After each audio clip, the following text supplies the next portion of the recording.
Palais républicain, le nouvel hôtel de ville ne peut évidemment pas reproduire une salle du trône. Celle-ci est symboliquement remplacée au centre de la façade principale par la salle des séances du conseil municipal. Les élus du suffrage universel prennent ainsi la place des souverains. La salle du conseil se pare de boiseries de chêne et de tapisseries d'Aubusson, ancienne manufacture royale. C'est d'ailleurs pour l'empereur Napoléon III que les tapisseries qui ornent encore les murs sont commandées initialement.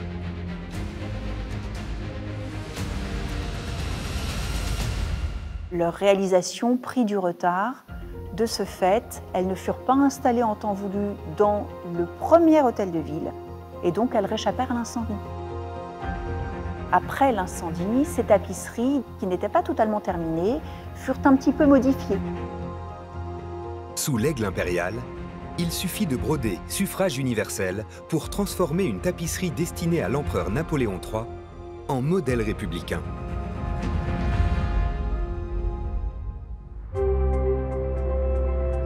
Plus de 230 sculpteurs sont mis à contribution pour la décoration intérieure et extérieure. 108 statues de personnalités vont remplir les niches des façades. Choisir qui aura cet honneur est une question épineuse. Il fallait des critères de sélection. On a décidé qu'on prendrait les personnages nés à Paris. Ça permettait de faire déjà une présélection, de faciliter un petit peu les choses. Mais du coup, on a écarté un certain nombre de personnages qui étaient déjà dans la statuaire précédente de l'ancien hôtel de ville. On fait une exception pour le Boccador, l'architecte de l'ancien hôtel de ville italien de naissance. Mais il prend les traits du nouvel architecte Théodore Balue. Ils prennent conscience que ça doit être un lieu d'apparat. Donc ils font venir des artisans, des artistes pour faire ce décor grandiose, très beau, presque excessif, mais un décor républicain, qui ancre bien dans le passé les périodes impériales et monarchiques, et qui offre le présent et le futur à la République.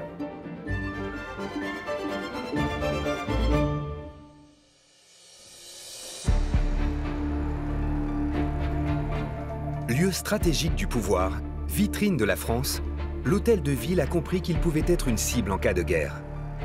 Dans les années 1930, on pense donc à y ajouter un bunker dans ses entrailles. Ce blocos a été construit entre les deux guerres. Il sentait bien que la période était troublée et qu'on s'en allait vers un deuxième conflit. Situé dans les sous-sols sous la cour du préfet, aujourd'hui rebaptisée cour du maire, ce bunker occupe plus de 800 mètres carrés. Il est protégé par un énorme mur de béton de près de 2 mètres d'épaisseur, fermé par des portes fortes et étanches. On craint surtout les bombardements chimiques, comme ceux au gaz moutarde qui ont causé des ravages pendant la Première Guerre mondiale.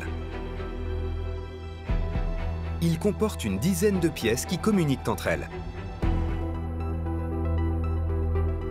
Ce blocos, il était prévu pour 20-25 personnes. Tout était fait pour y vivre en permanence.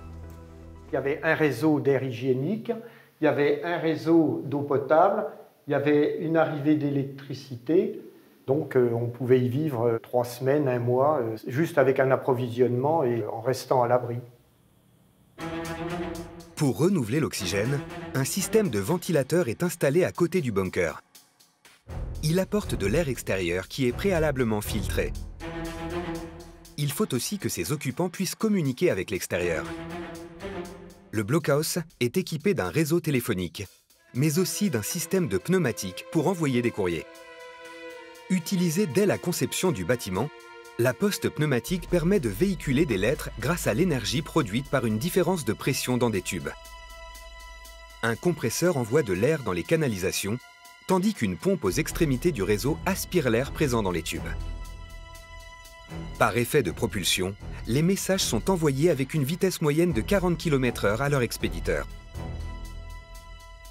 En 1934, date de la construction du blockhouse, le réseau parisien couvre 427 km², assez pour communiquer avec les autres administrations.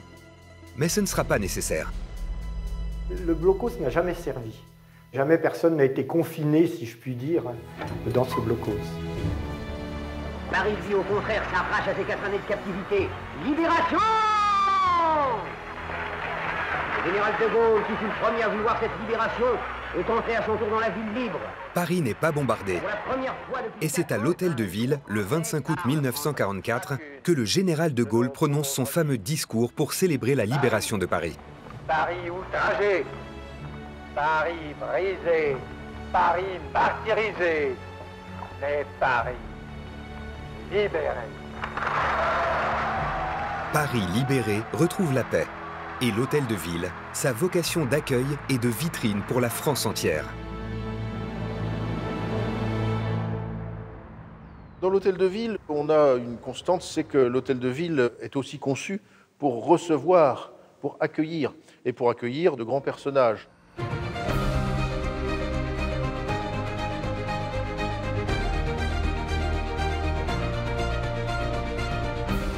La reine Elisabeth, Nelson Mandela, il y a eu des personnalités très importantes qui sont venues à l'Hôtel de Ville. Tout chef d'État reçu par le président de la République française pour une visite d'État est reçu par la maire de Paris à l'Hôtel de Ville de Paris. C'est aussi le cas du président de la République française. Après son élection, la coutume veut qu'il soit reçu à l'Hôtel de Ville.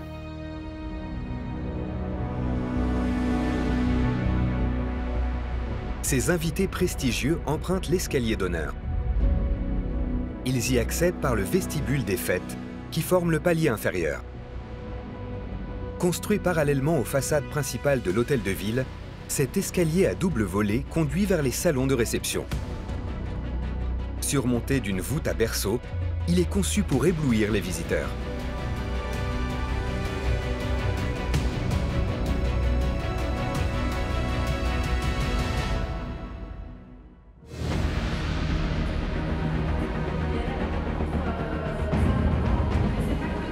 L'Hôtel de Ville accueille chaque année entre 400 et 600 réceptions et conférences. C'est un bâtiment qui vit, et c'est le but. C'est un bâtiment qui est bien entretenu. Il y a de nombreuses restaurations, des améliorations.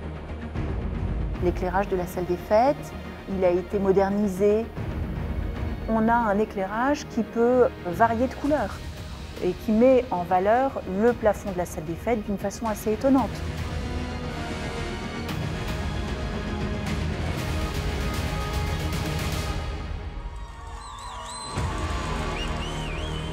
Pas besoin de carton d'invitation pour profiter des animations sur le parvis.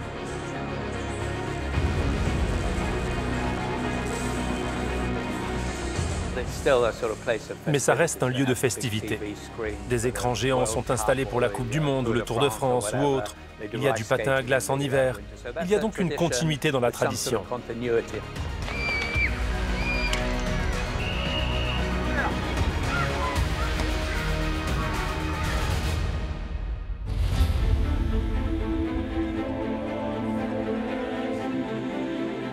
Depuis son inauguration en 1882, l'Hôtel de Ville de Paris n'a pas subi de transformation architecturale majeure.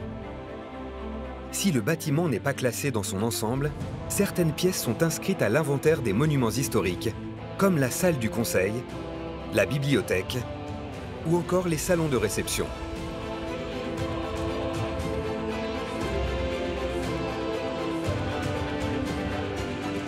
Il est possible de visiter ce somptueux palais républicain sur rendez-vous ou lors des Journées du patrimoine.